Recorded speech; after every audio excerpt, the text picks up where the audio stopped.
बोलते हैं ना, कई बार लोगों को लगता है business is about ideas products and ये सब नहीं, बिजनेस इज अबाउट पीपल बोला जाता है ना। It's about people. हम क्या कर रहे हैं, लोगों की प्रॉब्लम सॉल्व कर रहे हैं, लोगों के साथ ही डील करना है, उनको ही बेचना है, उनसे ही पैसे लेना है। बट कई बार वो लोग वही नहीं समझ पाते कि लोगों से डील कैसे करना है ना। तो I think surrounded by idiots करके एक बुक है, उसके ऑथर ने थॉमस करके थे। तो उन्होंने एक स्टर करके एक वो बिजनेस ओनर थे, उनके पास गए थे। तो वो उनके पास गए, उनका इंटरव्यू ले रहे थे, बिजनेस अच्छा उन्होंने बनाया था बिजनेस। बट उनसे वो पूछ रहे थे, तो जो स्टर जो ओनर था ना, वो बार बार बोल रहा था कि यार हम मेरे बहुत इडियट्स लोग हैं, मेरे पास है ना, ये सब बेवकूफ़ है, कुछ दिमाग नहीं है, लोग कुछ गधे काम सब। नहीं कर, गधे गधे के गधे के सब। तो थॉमस ने फिर ऐसी मस्ती मजाक में पूछ लिया, सर ये गधों का हायर किसने किया? तो वो और ट्रिगर हुए। वो बहुत चिढ़ गए, तो उन्होंने इंटरव्यू वहीं पे छोड़ दिया। तो तब से थॉमस को एक इंस्पिरेशन आया कि यार मैं ना इस पे स्टडी करता हूँ, कि उनको लगा प्रॉब्लम स्टर में है, लोगों में है कि नहीं आई डोंट नो, बट स्टर में प्रॉब्लम थी। तो और फिर उसके ऊपर उन्होंने रिसर्च करके 20 साल मेहनत की, आई डोंट नो। बट फिर वो सराउंडेड बाय इडियट्स बुक लिखी, जिसके अंदर उन्होंने बताया कि अलग अलग पर्सनैलिटीज़ होती है लोगों की। तो उन्होंने वो उसको कलर से डिफाइन किया, रेड ब्लू ग्रीन, और सबको बताया रेड मतलब डोमिनेंट वाला बंदा है, ग्रीन मतलब जो एकदम पेशेंस से हम्बली बात करता है, ऐसे ऐसे करके उन्होंने डिफाइन किया। और वो समझना उन्होंने बोला कि बहुत ज़रूरी है अगर आप अच्छे से बिजनेस करना चाहते हो तो, कि लोगों की पर्सनैलिटी कैसी है, और कौन डोमिनेंट है। अगर कोई कुछ डोमिनेंट लोग होते हैं, लोग को स्ट्रेट बोलना ज़रूरी है कि भाई देख ऐसा ऐसा करके ऐसा कर। वो लोग के लिए आपको ज़्यादा प्यार मोहब्बत या लंबा बात करने की ज़रूरत नहीं है। तो ऐसा आपने कुछ नोटिस किया है बिजनेस में, ऐसा अलग अलग बिल्कुल। टाइप के पर्सनैलिटी के लोग होते हैं, यस। जो कुछ लोग डायरेक्ट बात करना पसंद करते हैं, यस। कुछ लोग को थोड़ा घुमा के हंड्रेड सब फेयर परसेंट करके। अलग अलग टाइप के पर्सनैलिटीज होते हैं। हुँ, बट मैंने एक चीज ऑब्जर्व किया है, those who are best people workers, हुँ। उनके पास ये तीन इमोशन या तीन ट्रेट 100% रहते हैं। कहाँ, कौन से? मैं देखो रिवर्स इंजीनियर करता हूँ। हाँ, सबसे हाँ। पहले है कि स्टेबिलिटी या ट्रस्ट, कि जीशान भाई के पास आए तो मुझे ट्रस्ट है, मेरा गलत नहीं होगा, मुझे टाइम पे पगार मिलेगा, मुझे अच्छा आंसर मिलेगा, एज अ क्लाइंट मुझे फेयर सर्विस मिलेगा। वो ना बोलेंगे, अगर नहीं कर पाएंगे तो ना बोलेंगे। तो ट्रस्ट फर्स्ट स्टेप है। First step. हमको लगता है trust is the last step, no, trust हुँ, is the first step. Right, true. Second step is hope. लोगों को एक पॉजिटिविटी लालच भी चाहिए कि जीशन भाई के यहाँ पे आए हो जॉब पे, मेरा पगार बढ़ेगा, मुझे प्रॉफिट मिलेगा, एज अ कस्टमर यार मेरा मेरा पॉडकास्ट निकल चलेगा। सेकेंड है होप। एंड थर्ड सबसे इंपॉर्टेंट है एम्पथी। ये सबसे इंपॉर्टेंट, वी डोंट लिसन। कि खाली इतना बोल दिया यार कि यार मैं हेल्प नहीं कर सकता, बट मुझे दुख है तेरे लिए, और वो अगर दिल से बोल दिया ना, लोग आपसे काम करेंगे। So when people trust you, when people see hope in you, and when you empathise with them, you listen, कि नहीं सहानुभूति करुणा भाव, हम बोलते हैं ना करुणा भाव है, तो आप पीपल पर्सन बन जाओगे। सही बात है। यस। आई थिंक आपने बहुत अच्छे से कोर तीनों तीनों का कोर कोर बहुत फंडामेंटल चीज़ें हैं, जो आई थिंक स्टीवन कवी की एक बुक है, जी। Speed of trust. यस। उसके अंदर बोला एक बार अपन को क्या करना है, लोगों का ट्रस्ट जीतना है। बस। ट्रस्ट जीतो, लोग अपनी ज़िंदगियाँ देने के लिए तैयार हो जाते हैं। लीडर्स के पीछे आपने भी कितनी सारी स्टोरीज़, रियल स्टोरीज़ भी है, जो माइथोलॉजी भी है हमारी, या फिर रिलीजन में भी आते हैं, या फिर हिस्ट्री भी उठा के देखो, तो लोगों ने मतलब अपनी जानें दाँव पे लगा दी। क्यों? क्योंकि ट्रस्ट। उस लीडर पे ट्रस्ट किया हंड्रेड कि भाई परसेंट ये बंदा कुछ करेगा हमारे लिए, हमारी कम्युनिटी के लिए, किसकी दुनिया के लिए। ट्रस्ट, होप एंड एम्पैथी, करुणा भाव। हाँ। मैं एक स्टोरी बोलता हूँ रियल लाइफ जो हमने इम्प्लीमेंट किया है। हाँ, हाँ, प्लीज़। हमें हमेशा टीम को बोलता है यार लालच गलत है, ना बोलना चालू करो। Team okay. बोलता है नहीं सर। हम लोग एक 3 दिन का वर्कशॉप ले रहे थे, और मेरा हाईएस्ट कोर्स का पैकेज इज 9 लाख रुपीज़। एक आदमी खड़ा होकर सर मेरे को 9 लाख का अभी का भी लेना है। हमने उसका एनालाइज किया, बोला सर मैं नहीं लूँगा आपका, आप तैयार नहीं हो। बोलता मैं देने के लिए तैयार हूँ, तुमको क्या इशू है? बोला सर आप तैयार नहीं हो, आपके पैसे वेस्ट होंगे, आपके टाइम वेस्ट होंगे, मेरा टाइम वेस्ट होगा। मेरा जो सीईओ है साइड में लेता है, सर 9 लाख आ रहे, 15 दिन का खर्चा निकल जाएगा। वो देने को तैयार है, वो डिस्क्लेमर को साइन करने तैयार है, आपको क्या तकलीफ? बोला नहीं, मत लो। वो आदमी वो दिन नाराज हुआ। 6 महीने बाद आया, सबके सामने बोला कि ये जेन्यून आदमी है, इसको मैं पैसा देने वाला था, इसने नहीं लिया। 6 महीने बाद आता है, वो तैयार होता है, और वो अपने साथ और 10 जन को लेके आया कि पूरे मार्केट में ऐसा जेन्यून आदमी आपको नहीं मिलेगा। So when you win people's trust, जब आप उनको बोल सकते हो कि नहीं sir I am not in the position to help you, मैं आपका काम नहीं लूंगा, ये आप तैयार नहीं हो, टेम्पररी शॉर्ट टर्म आपका लॉस होगा, लेकिन लॉन्ग टर्म आपको फायदा ही फायदा होगा, तो आप ट्रस्ट जीतो। मैं वापस वही मॉडल पे आता हूँ। If you have nothing in life, आपके पास पैसे नहीं है, लोग बोलते हैं "सर, हमारे पास पैसे नहीं, बिजनेस करना है", go to the Ramayana model. आपका चरित्र, आपकी पर्सनैलिटी, आपका energy, people should trust you. See if you can find a Lakshman, a business partner. See if you can find an adviser जो फ्री ऑफ कॉस्ट हेल्प करेंगे। We help some people, जैसे जामवद है। See if you can create a Hanuman, एक भक्त बनाओ आपका जो आपके लिए जान लग गया है। See if you can find a Vibhishan. यानी trust is the best thing that you can have. When people trust you, they will work with you, they will invest with you. मैं आपको एक सिंपल एग्जांपल देता हूँ। मेरा एक young लड़का था, 22-23 साल का था, कपड़े का ट्रेडिंग कर रहा था। बोला सर फंड कहाँ से लूँ? मैंने बोला अपने कस्टमर से फंडिंग मांग। अच्छा। और बहुत जेन्युइन आदमी था। वो अपने टॉप 10 कस्टमर के पास गया, बोला कि सर मुझे बिजनेस एक्सपांड करना है, आपके पूरे साल का मोटा मोटी समझो 10 लाख का धंधा है, मुझे 5 लाख दे दो, आपके जो माल में है मैं उसको कट कट करके आपको ज़्यादा डिस्काउंट दे दूंगा। 10 जन के पास गया, 4 जन ने हाँ बोला, 40 लाख फंडिंग मिल गया। 40 लाख कम अमाउंट थोड़ी है। क्यों दिया 40 लाख लोगों ने? They trust him. यही फॉर्मूला हमने दिवाली के टाइम पे एक मिठाई वाले को बोला था।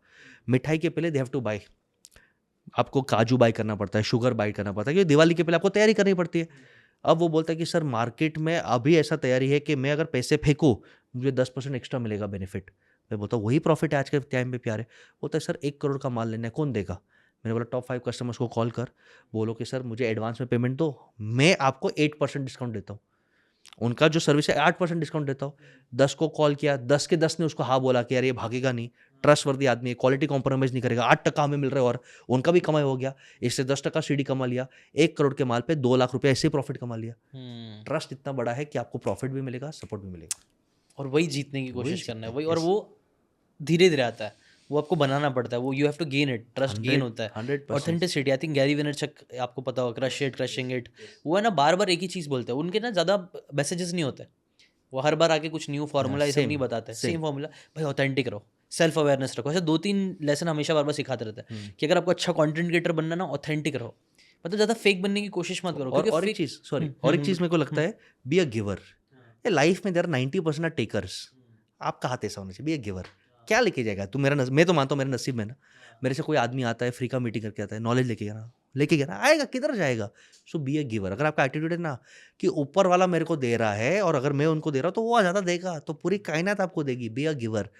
और जो लोग मुझे बोलते हैं ना सर मोटिवेशन नहीं है, एक तो मोटिवेशनल स्पीकर्स को बैन कर दो, ऐसा मेरे को लगता है। मैं खुद मोटिवेशनल स्पीकर हूँ, because motivation helps you jump, habits will help you fly, and culture will help you last for ever. So motivation से हैबिट्स, हैबिट से कल्चर, कल्चर यानी एनवायरमेंट। तो इसके लिए मेरे को लगता है कि आप हैबिट्स पे इन्वेस्ट करो, वो बहुत ज़्यादा ज़रूरी है। आदतों पे इन्वेस्ट करो। लोग क्या होते हैं, सर मोटिवेशन नहीं मिल रहा है, मोटिवेशन नहीं मिल रहा है। द बेस्ट मोटिवेशन इज जिस दिन आप सक्सेसफुल होंगे और आप अपनी माँ बाप की सेवा कर पाओ, कम्युनिटी की सेवा कर पाओ, और अच्छे लोगों के आँख में आंसू आए और आपको ब्लेसिंग दे, इससे बड़ा क्या मोटिवेशन है? What there is no bigger motivation कि यार आप अपने मेहनत एथिकल पैसे से मम्मी पापा को फॉरेन ट्रिप लेके जाओ, उनको जो पिलग्रिमेज कराना है वो पिलग्रिमेज कराओ, आप अपने कम्युनिटी के लिए एक हॉस्पिटल बांध के दो। इससे बड़ा क्या मोटिवेशन चाहिए आदमी को? तो keep this as motivation. And last I will always says your role models have to be correct. हम रोल मॉडल्स ऐसे लोगों को लेते हैं और इसलिए हमारा दिल टूटता है। आर रोल मॉडल्स हमारे हिले हुए हैं। So I think find role models, and I believe a lot of this mythology characters, कोई मिथोलॉजी बोलता है, कोई रिलीजन बोलता है, जिसकी जो भावना है, they are fantastic role models, we can learn so much from them. तो आई थिंक आप अपने रिलीजन से, स्पिरिचुअल से, गुरुओं से, या सेल्फलेस लोग जो सर्व करके गए, उनको रोल मॉडल रखे तो आप ग्रो कर पाएंगे। राइट, अच्छे लोगों को रोल मॉडल्स बनाना, और आई थिंक वो एक कमी दिख रही है मुझे कई सारे लोगों में। यस। और ये मुझे लगता है एक लेसन बहुत ही इंपॉर्टेंट है, अगर जितने भी लोग देख रहे हैं, जितने भी यंग लोग देख रहे हैं ना, सही लोगों को रोल मॉडल्स बनाओ। सिर्फ उन लोगों को रोल मॉडल मत बनाओ जो बहुत ज़्यादा दिख के आ रहा है, बहुत फ्लैशी लाइफ जी रहा है। आप ऐसे लोगों को देखो जो हम्बल है और जो बहुत देश के लिए भला कर रहा है, दुनिया के लिए भला कर रहा है, लोगों के लिए भला कर रहा है। आई थिंक वैसे रोल मॉडल्स रहेंगे, उनको फॉलो करेंगे तो अच्छी जगह पे ही जाएंगे। प्रॉब्लम ये हो रही है कि हम लोग बहुत सारा बड़े बड़े पॉप स्टार्स हो गए जो कुछ है नहीं, कल्चर नहीं है। वेस्टर्न से हम लोग एक आदत ये भी है, हम बहुत ज़्यादा वेस्टर्न से इन्फ्लुएंस्ड है। मुझे पर्सनली लोग का कल्चर नहीं पसंद है। एक चीज़ में मुझे लोग सही लगता है, मुझे ऐसा लगता है ना यार, हर इंसान से हमें कुछ चीज़ सीखना चाहिए, क्या करना है क्या नहीं करना, दोनों सीख के रखो। अमेरिकन या वेस्टर्न कल्चर्स में कुछ चीज़ें सही है, जैसे वो लोग है ना कैपिटलिस्टिक है, दिमाग मस्त चलता है वो लोग का, धंधा ये सब कर, बिजनेस में बहुत एंड प्रोफेशनल्स। प्रोफेशनल, वो सीखो वो लोग से चलेगा, लेकिन कल्चर मत सीखो वो लोग से। वो लोग का कल्चर बहुत गंदा है। कल्चर ही नहीं है। ये जो आ रहा है अपने इधर भी सब हो रहा है, स्टैंड अप कॉमेडी, चलो ठीक है, वो भी वहीं से स्टार्ट हुआ, या फिर जो गंदी बातें भी ज़्यादा होती है वो सब वहीं से ज़्यादा स्टार्ट होता है। बट अपना कल्चर, मुझे आई एम सो प्राउड कि अपना अच्छा कल्चर है, अपन को फैमिली वैल्यूज़ के बारे में सिखाया जाता है, वहाँ पे नहीं है। वहाँ पे मतलब कम है, जितने भी हम मूवीज़ देखते हैं या फिर मैंने जितनी भी बातें सुना, स्टैटिस्टिक्स भी बताते हैं, मैक्सिमम लोग अलग अलग रहते हैं, हर Yes. 2-2 बाप है, 3-3 Yes. बाप है, 3-3 माँ, Yes. वो Yes. लोग के बहुत खच्चड़ है। कॉमन है, बहुत कॉमन है। हाँ, और वो तो इसके ऊपर तुम्हारा आपका ओपिनियन क्या है कि यार कल्चर कितना इंपॉर्टेंट है, बिजनेस में भी कल्चर कितना है, या हमारी ये आई थिंक मुझे ऐसा लगता है अपना ये स्ट्रॉन्ग पॉइंट है, अपना कल्चर अपना स्ट्रॉन्ग पॉइंट है। इंडियंस के पास कोई स्ट्रेंथ ही नहीं है दोस्त इसके अलावा। हम्म, लेट्स बी रियलिस्टिक, चाइना हमसे 1000 साल आगे, मैन्युफैक्चरिंग में कोई से टच नहीं कर सकता। और रियल रीज़न है कि भाई यहाँ पे आपको फैक्ट्री डालना है तो लैंड एक्वायर करने में सालों लग जाते हैं। गवर्नमेंट को एयरपोर्ट के लैंड, मुंबई के एयरपोर्ट जो नया बन रहा है, वो लैंड को एक्वायर करने के लिए 25 साल लग गया। चाइना में बहुत सिंपल प्रिंसिपल है, लैंड बिलोंग्स टू गवर्नमेंट, नाटक नहीं करना, खत्म। तो मैन्युफैक्चरिंग में आप उसको टच नहीं कर सकते। सर्विस में इंडिया आगे था, लेकिन सर्विस में भी इन्फ्लेशन बढ़ रहा है, तो Philippines is taking over, Vietnam is taking over. तो हमारे इंडियंस के पास एक कोर स्ट्रेंथ है जो पूरी दुनिया को अट्रैक्ट करता है, वो क्या है? Spiritual energy, which is your roots, your culture. Steve Jobs को जब एप्पल से लात मार के निकाला गया था बीच में और वो डिप्रेस था, he came to India and he went to Neem Karoli Baba, he meditated, he discovered himself, और आज $10 ट्रिलियन का मार्केट कैप का एप्पल कंपनी है. So people, successful people are talking about yoga and meditation and family values and nurturing, और हम ये बात ही नहीं कर रहे. अल्टीमेटली क्या है सर? अल्टीमेटली मैं बोलता हूँ 4 ही सुख है. ढंग का शरीर हो, ढंग का कॉमन सेंस इन्वेस्टमेंट बुद्धि हो, घर में सुख शांति हो, और एनर्जी और ब्लेसिंग्स हो. पैसा आने वाला है. पैसा इज नॉट सक्सेस. पैसा है लेकिन बॉडी नहीं है, क्या करोगे? पैसा है और आप उल्लू बना लोगे लोग और आपको ठग लेंगे और आपका करोड़ों निकाल जाएंगे. आईक्यू नहीं है, घर पे सुख शांति नहीं है, दोस्त नहीं है, वाइफ बात नहीं करती, तो क्या मतलब? और लास्ट में जीने के बाद भाई अल्टीमेटली तुमने जी के क्या उखाड़ा? क्या आपने 5 जन की लाइफ बनाई है? किसको हेल्प किया है? ये 4 ही तो है सर्व किया है कि नहीं सर. आई थिंक मैं एक इवेंट पे स्नेह भाई का इवेंट था, उसके अंदर थे, उनका नाम भूल गया, बट वो टोनी रॉबिन्स के काफ़ी खास है वो. हाँ. तो उन्होंने मेरे को ये चीज़ वो समझाए थे, वो लेसन रह गया था कि आप उन्होंने मुझसे पूछा कितने लोगों को सर्व करते हो तुम, कितने फॉलोवर्स है ये मत फोकस करो. बेसिकली लेसन ये था कितने लोगों को तुम सर्व करते हो उस पर फोकस करो.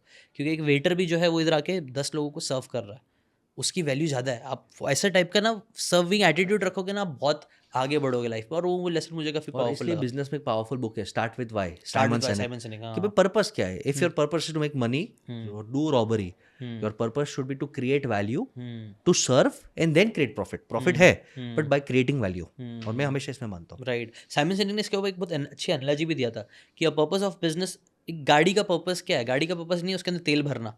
गाड़ी का पर्पस है आपको एक पॉइंट से दूसरे पॉइंट पे लेके जाना. वैसे बिजनेस का पर्पस पैसा कमाना नहीं है, बल्कि आप किसी की सर्व करो, किसी की कोई प्रॉब्लम, कोई कुछ आप खत्म कर रहे हो वो करोगे, और पैसा बाय प्रोडक्ट में आएगा. वो पेट्रोल आपको बाय प्रोडक्ट में मिल जाएगा, वो भराना पड़ेगा, उसकी ज़रूरत भी पड़ेगी, वो आपको आगे लेके जाएगा.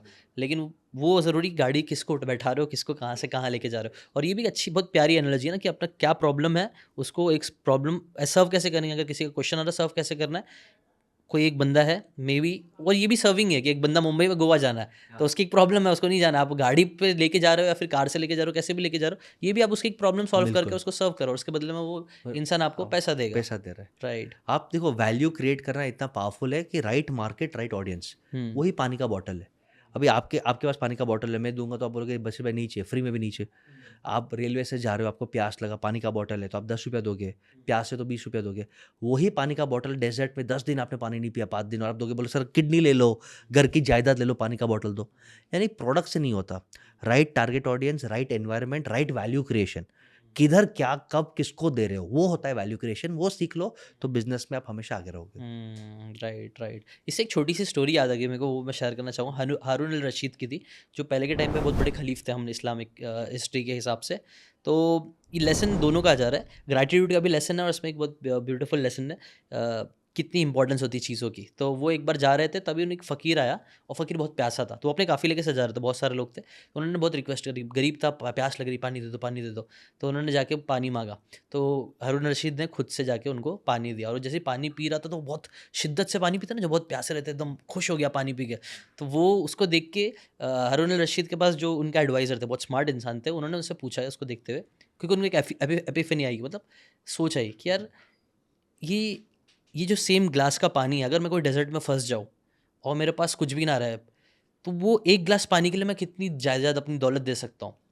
तो उसके एडवाइज़र ने बोला कि आप तो अपनी पूरी आधी जायदाद दे दोगे सिर्फ वो एक ग्लास पानी के लिए, क्योंकि पानी इतना इंपॉर्टेंट उस टाइम के लिए.